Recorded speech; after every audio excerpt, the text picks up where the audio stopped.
Today's speaker from Content Raven. We're talking to Joe Moriarty, who's Framingham, right, Joe? And joined in May of 11, served as the Vice President of Sales at TR3 Solutions. Where was that, Joe? Stoneham. Sales roles at Sterling Commerce, now IBM. Joe also worked at Hypervet Systems. Joe, I noticed every time you get to a company, somebody acquires it. Are you venture backed or anything? Or so this is a long stint for you, is that right? Yeah. Full employment, right? Okay. So Joe has a bachelor degree in resource economics from the University of Connecticut, so he didn't stray that far away. And we're really pleased to have him here today, the CEO of Content Raven, Joe Moriarty. Joe?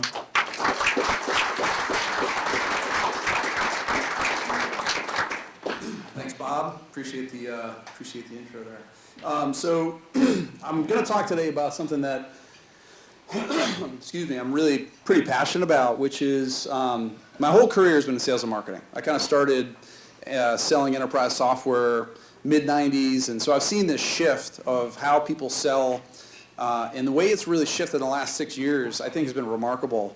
And it applies not only to big enterprise software, which I've always sold my entire life, but it applies to really every business.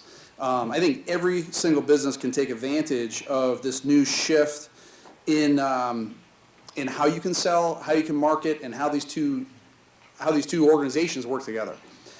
So let me just take 1 second. I'll introduce kind of Content Raven. I had another idea. I was going to speak about surviving a startup near-death experience, which I've been through a couple, and it's takes some years off your life.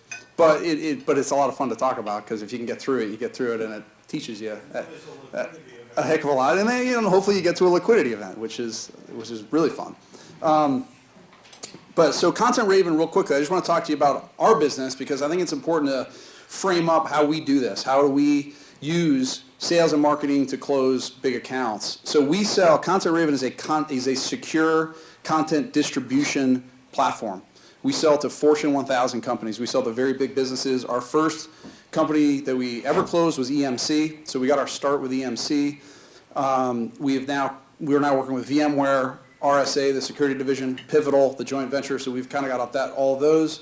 We closed a deal with GE in the end of December, which is a massive deal for us. We work with Amazon Web Services, Netflix. And the reason I tell you this is because, number one, I'm proud that we have these big companies, but we close those deals and we close those enterprise customers with 4 people in the United States. There's 4 of us when we did that. So the way that you position yourselves and the way that you let these big companies find you is super important, and it allows you to close these deals faster, lower cost, and bigger deals. I will also tell you that all those companies I just mentioned, the average deal size we were closing is north of $100,000 a year in an annual subscription, software as a service, and I never met one of them in person. Never. I closed every single one of those deals was over the phone. So there is huge opportunity for people to be able to close faster, lower cost, easier, with sales and marketing working together. I'm passionate about it, and I want to give that to you and frame that up, because we do it, and this is how we operate. This is what we do, and I have seen the shift. So let's get into it, because I think I'd love to talk to anybody about this. I'll focus just on kind of our experiences and how you can help close big accounts faster, close small accounts faster, get people to know you, who they are, and it all is very, very integrated before. So if you look at just kind of the old model, and this is what I came from. This was my world. This is my life. This was, on the road, traveling to big companies, doing demos, getting into a proof of concept, shaking hands, taking people out to dinner. It was these classic sales strategies. What everyone did. It's what everyone did. And a lot of companies still do it. But then it was sales was over here and marketing was over here.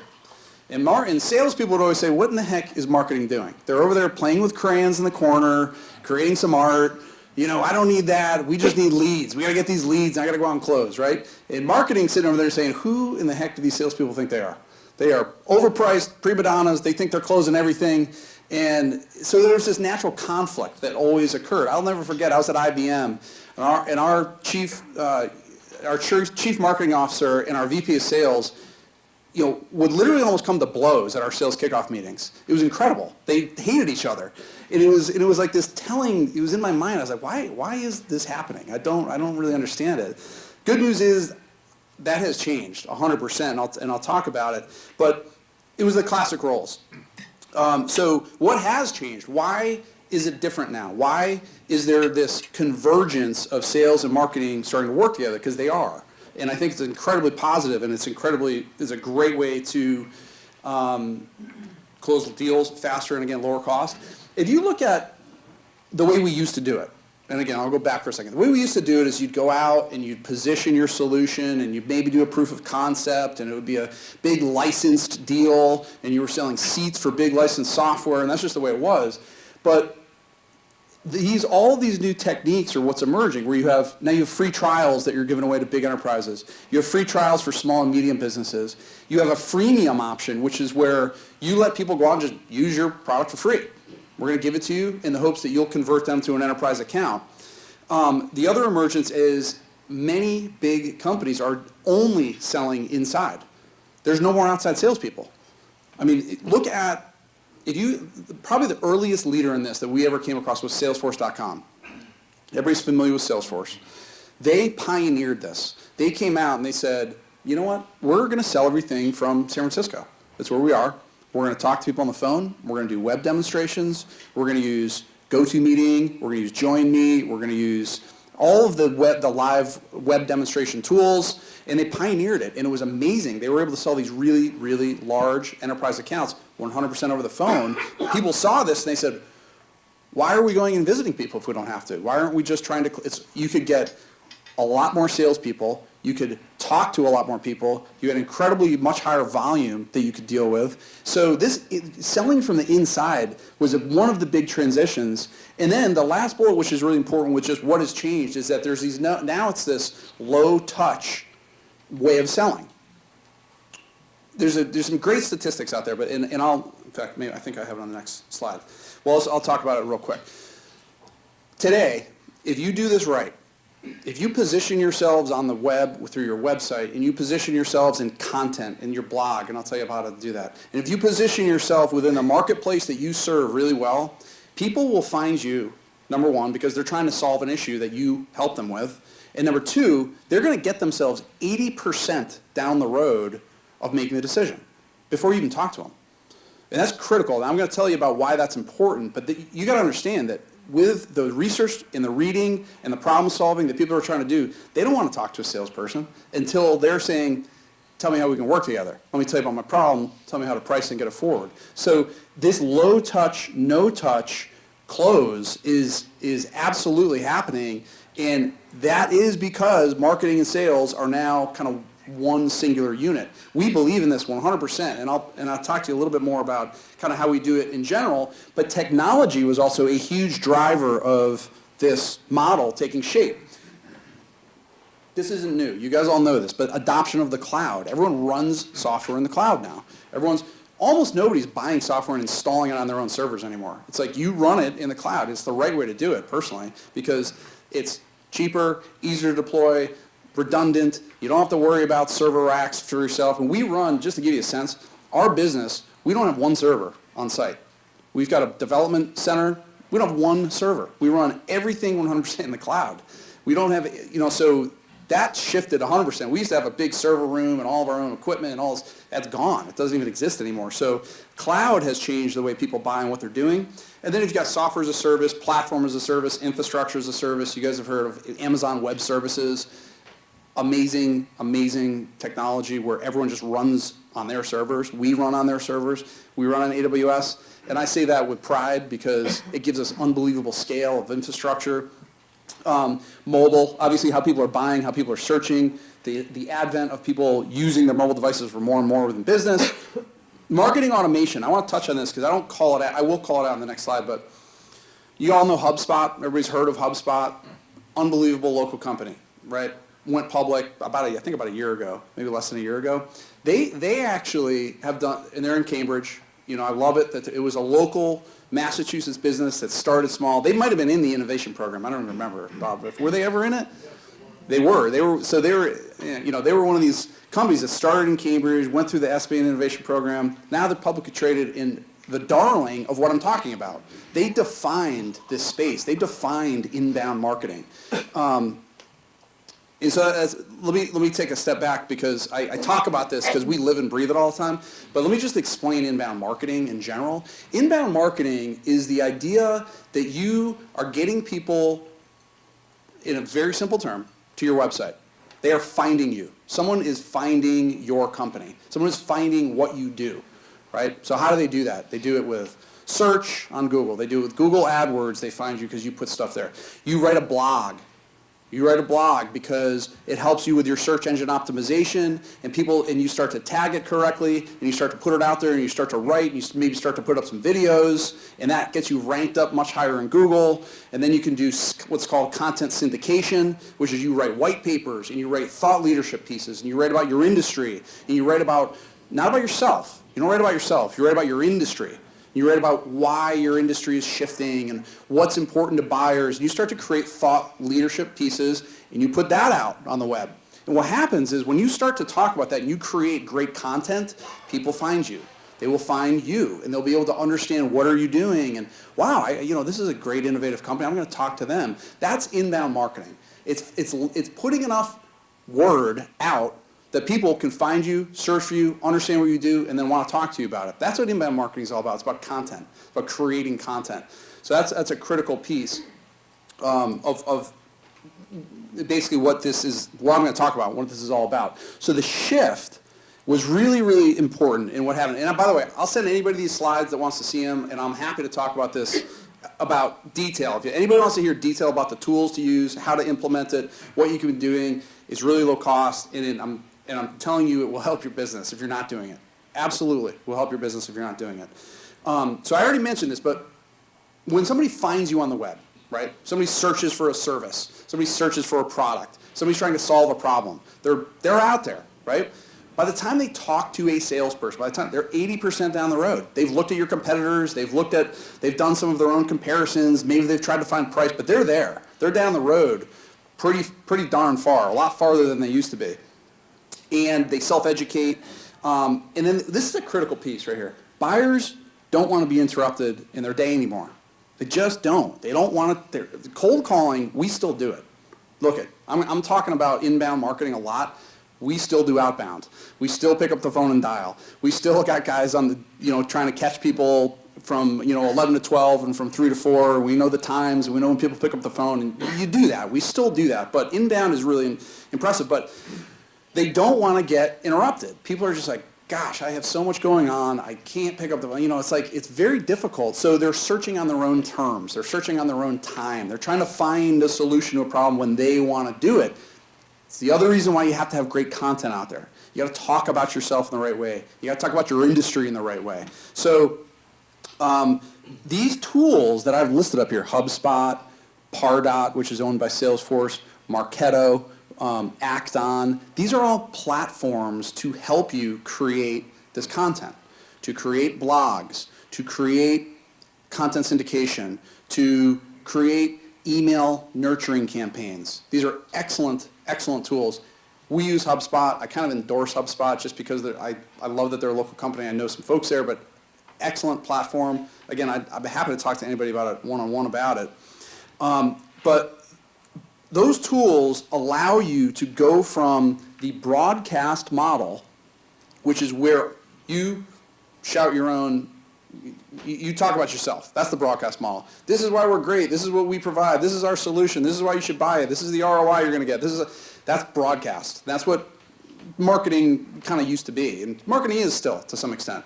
But what it does is it flips it from that broadcast model to people finding you through these other means. Whether it be creating white papers, creating thought leadership pieces, writing a great blog. Blog is incredibly important. If people aren't doing it, you should do it.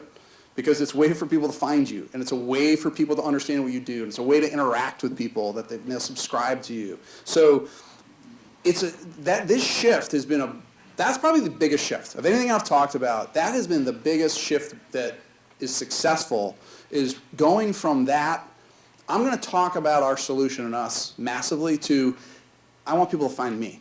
I want people to be engaged with us. I want people to understand what we do, because they're going to do it anyways. Well, worst case scenario, they don't find you. Worst case scenario, you're not there. Worst case scenario, they search for stuff and you don't rank. That's worst case. So you have to do these basic building blocks and build this foundation so they can find you.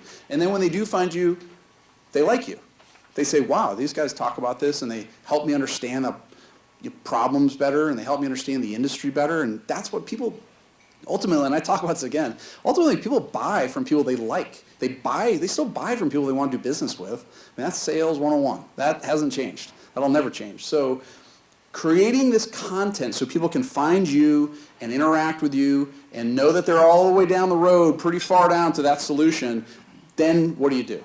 Right? So that's kind of what I like to talk about it is, these are the steps. This is exactly what I would almost say how you do this really effectively. Number one is, again, it's the magnet as opposed to the broadcast, which is you're just putting out useful information for people to find you. And again, it could be your service, it could be your product, it could be a small cookie company, it could be a law firm, it could be an enterprise software company.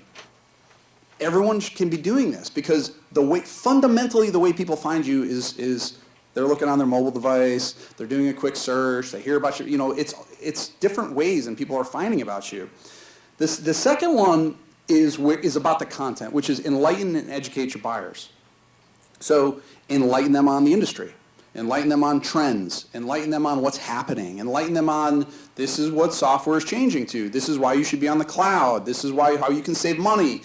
So you put out content that's useful, that people will say, wow, hey, I want to talk to this person. That was actually really useful for me. I'm going to take it a step farther, right?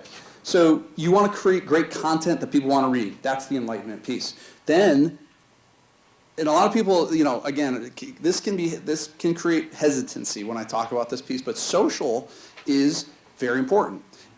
Not for every industry, not for every user, not for every buyer, but what I will tell you is this, is in our business, we've tried it all.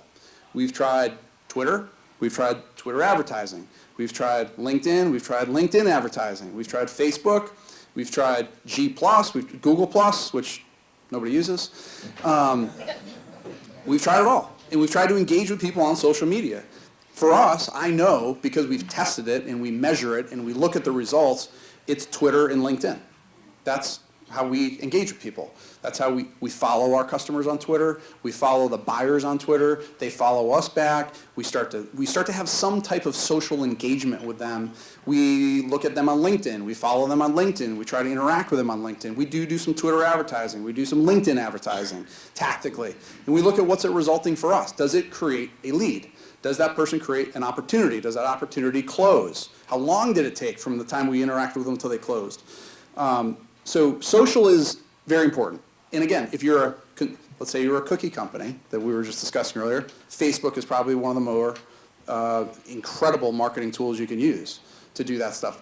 Not in our industry. That just is, for our industry, it's LinkedIn and Twitter. So you got to look at kind of what works for your business in that way. The next piece is about creating this nurturing campaign. So let me tell you how it works with our business. Our business is, we put out content, we're focused on, we have primary buyer, our buyer is the vice president of marketing, vice president of sales, chief learning officer, VP of education and training. That's our buyer. We know the persona, we know where they hang out on the web, we know what they do. So we put out content. We put out a white paper about training and development. We put a white paper about inbound marketing and how you should sell and how you should do stuff. Not really talking about us, but they find us, they go to our website.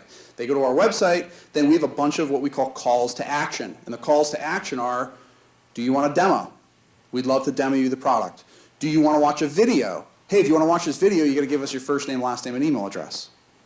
If you want to get this white paper off our website, you got to put in your first name, last name, and email address. And if they do that, once they do that, we contact them right away. That's when a salesperson reaches out as a human interaction and just says, hey, we noticed you were looking and interested in this. Can we give you a demo? Can we talk to you more about this? And there's, that timing is very important of when you get to someone. If you can get to someone while it's top of mind and topical and you can reach them, that's the best time, because that means you can move them to the next stage in the sales process quickly. If you can't get them, that's what this nurturing campaign is about. And this is what HubSpot and Pardot and these other tools will help you with. You put them into a little nurturing drip, which is now says, hey, we know you looked at this white paper. 3 days later, an automated email goes out that says, hey, you should watch this video. We think this might be useful based on because of this white paper. And then 7 days after that, another email goes out that says, hey, we know you watched that video, maybe you should read this piece of content. So you nurture them along this decision-making process before you even talk to them, before you even talk and have a demo or a sales call. So there's these nurturing campaigns that you can do about that. And at the bottom, I say it's all about conversions. And what that means is if you are able to get someone to your website for your product or your service or your business, to wherever it is, the next most important conversion is for them to give you their contact information. That's a conversion. After they give you their contact information, the next important conversion is getting them into a conversation or a demo or a software demonstration of what you're going to do. And then after that, obviously, you get them in the sales process. So it's all about converting those visitors to opportunities and then converting those opportunities to close deals. And notice, I'm talking about sales and marketing intermingled at the same time. This is all the same. This is what has changed. You don't just have marketing and advertising anymore over here. You don't have sales over here. It's those two. In our company, in my group, I have a pod of sales and marketing people, and you don't know who's who. You really don't. You got someone who's focused on HubSpot and inbound, sitting right next to a salesperson, sitting right next to somebody who's writing our blog, who's sitting right next to another salesperson right there. They are right in the same exact tables and locations because they learn from each other. Sales gives them frontline information about, hey, you know what, we should be talking about this problem. Marketing says, oh, I am going to write about that. You know what else? I'm going to write a tweet about it. And they send it out. So it's this interaction of these two groups together now that we've seen be unbelievably successful. And it's how companies are doing it. It's just how companies are doing it and being successful. And again, I see it and I love to talk about it, and I'm kind of passionate about it because it works. So again, this is just kind of the sales 2.0. Which is, again, understanding the prospect far down the due diligence path, engage socially, provide the valuable useful information at the right time. It drives me nuts. It drives me nuts when our team or a salesperson does it to me, because I get tons of calls and emails constantly, and they call it touch base. Okay? Why are you touching base with me? Why do I care? Right? It drives me nuts. And if I see one of my sales on my team say, hey, just email and touch base, why? You're not providing any value to me if you just touch base with someone. You have to say, have you seen this market trend that's going on in your industry? Have you noticed what your competitors are doing? Let me give you this little snippet of information that might be super valuable to you in your business. Hey, I noticed last time we talked, you were telling me, you might be changing roles. Hey, did you look at this new role that's happening? You're giving people valuable information for their career advancement or to make their bonus or to help their company or to help their business. And that's what people care about. That's what people will listen to you for. They will say, Joe actually cares about me. Actually is giving me something that's valuable, and that's ultimately what you have to do as a salesperson now. Because again, don't forget, if you're engaged at all, they're down the road. They are starting to make a decision whether you like it or not. So you got to nurture your prospects through the buying process. And again, don't forget, people still buy from who they like to do business with. So there's those sales 101 techniques that you always will use, and you always can get trained on. Sales is a trained position. People always say that to me. It's like, well, you have to be born to be a salesperson. No, you do not. Sales now is a process. And it's almost an engineered process. And if you can get your own process to go, and I actually prefer, when I hire people who I've hired a bunch of people just recently, is I prefer people that are less in this process now, in this world that we sell into. I prefer people that are more, to some extent, curious, that are to some extent more introverted. Sometimes the extroverted personality that used to resonate with the old school salesperson doesn't work as well in this new model. So people that are curious, that ask lots of great questions, that are analytical, that look at what's working, what's not working. Those are the salespeople that we're finding are really successful in what we're doing. So that has shifted quite a bit too. I don't have that up here, but that's, we've been living and breathing that really, really quickly. And then last is still important. This is Sales 101. I'm sure you guys have been through this with your own businesses, but what are your timelines and your goals? Who besides yourself needs to jump in on this decision? What's your budget? Do you have a procurement team? Do you need to go through the process? What's your legal process? What you have to do to get that done? What would be the best positive outcome if we were to do business together? Is there a negative consequence if we don't do business or you don't make this decision? That's Sales 101. That's the qualifying process. That's what you nurture people through. That's how you get them to ultimately a buying decision where you're all on the same page. That stuff still has to happen. So I talk a lot about inbound. Look, we still do outbound cold calling and outbound emailing. I talk a lot about how people have made the buying decision and they're 80% down the road. Yes, they have. They still want to buy from people they like, and they understand, and they're creating value. And you better have this process. You've got to have a sales process. You have to walk people through every single step, and that is the engineered process. And if your salespeople don't follow the process, we have a content-driven way of selling, and it is that process.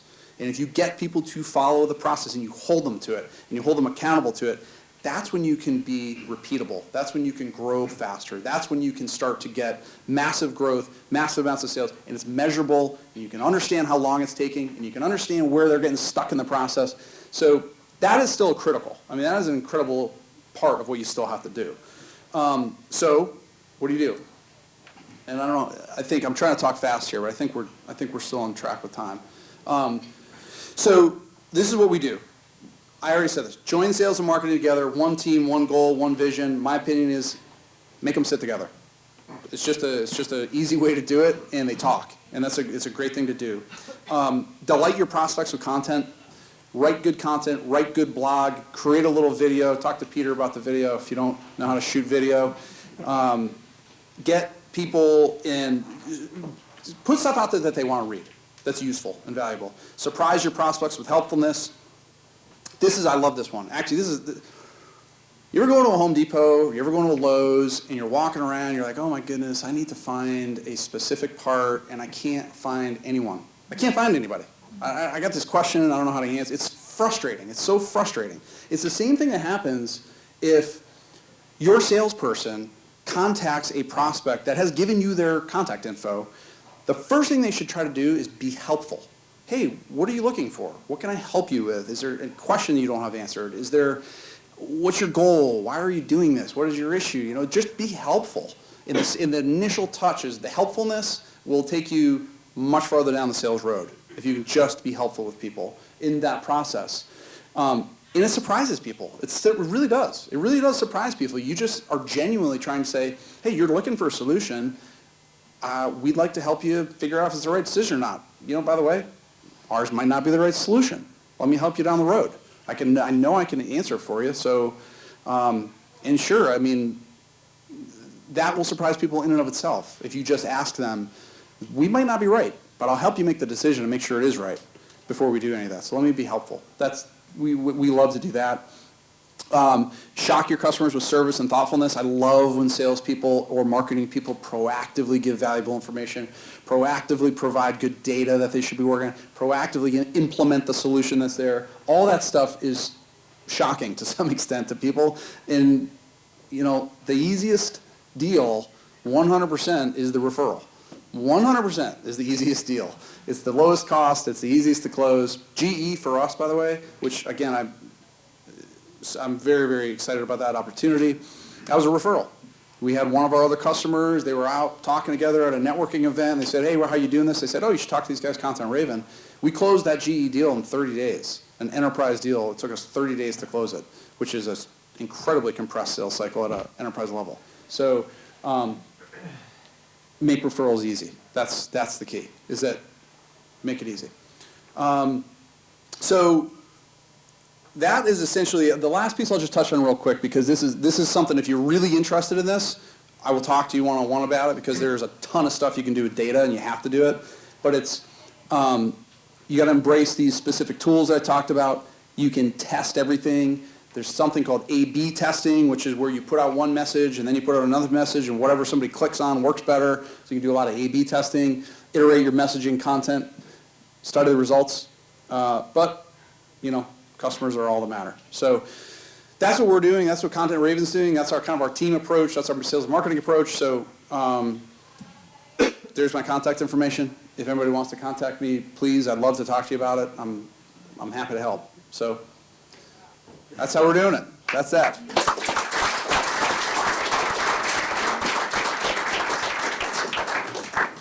So inbound marketing, a lot of you here, I mean, Mark does ThomasNet, everybody sells. How do you sell? Jim Borden sells, the bankers are sales. There's always sales training in banks, isn't there, Martha? I mean, every time we took around, we call it relationship selling in our world, but, questions for Joe?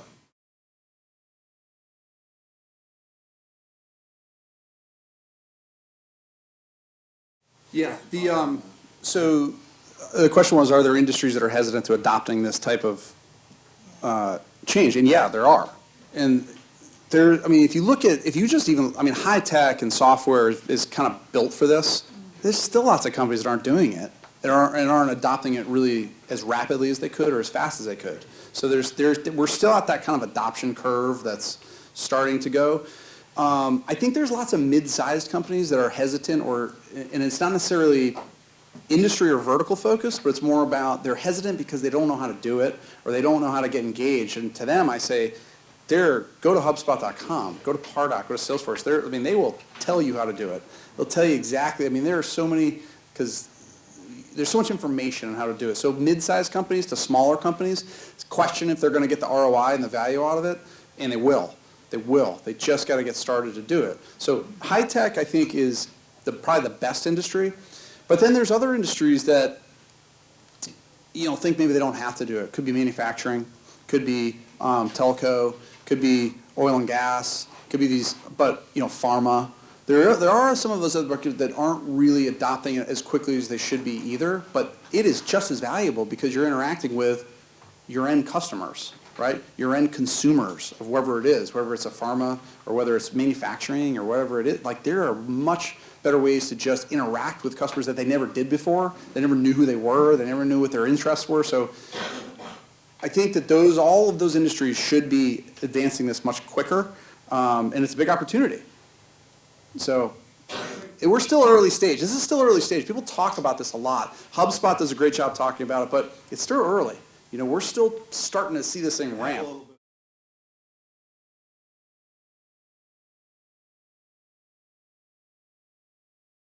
Well, salespeople should be trained to listen more than talk in general. I don't think a lot of salespeople do that really that well. I'm one of them probably.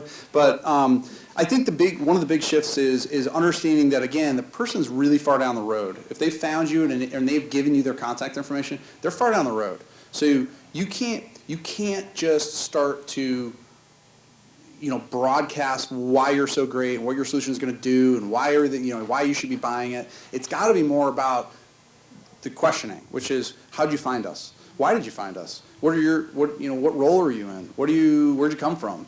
What's working for you in your role right now in your business? What's not working? How can we be helpful? I find that was a big shift. Instead of saying, all right, we got an opportunity. I'm going to do the demo. I'm going to try to slam this thing in there, and we're going to get this thing closed as quick as we possibly can. It's less of that now, and it's more of the interactivity and probing and understanding their needs.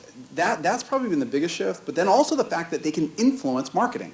Salespeople never used to think we never, I could always do stuff and it wouldn't happen, but now I think salespeople have an unbelievable opportunity to influence what's being written about and put out there. So both of those things, I think. I got a couple of questions. I'm going to move along quick. Ask your question and be precise.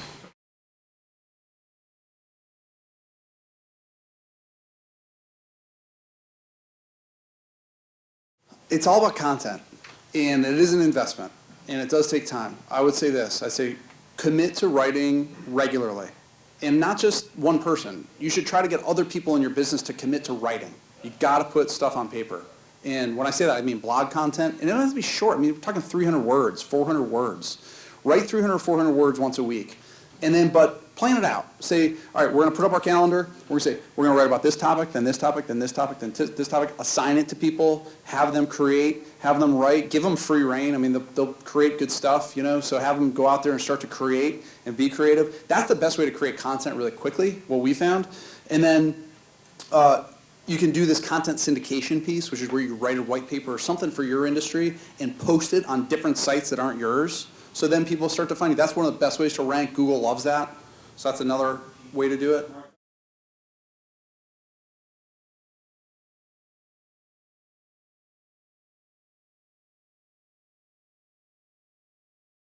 Well, banking's interesting. I mean, banking has, even from a technology standpoint,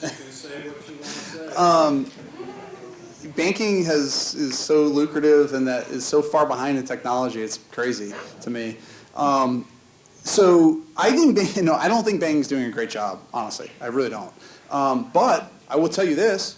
I think that lots of people would love it if they did. I think lots of people would like to understand banking more. I think people would love to understand how it works more. I think people would love to understand the vocabulary that bankers use. That's, if you just demystify it, people will say, oh, yeah, gosh, I get that. That's much easier. So I think that there's a huge opportunity in what, again, to interact with your end consumers, to interact with your customers, to interact, like put that content out there, and people will say, I like those people. I think Joe is, what they're doing there is very interesting. And we all, even in the nonprofit world, Mike, you too, I mean, we could all use somebody like Joe Moriarty. So thanks very much for coming here. Appreciate it.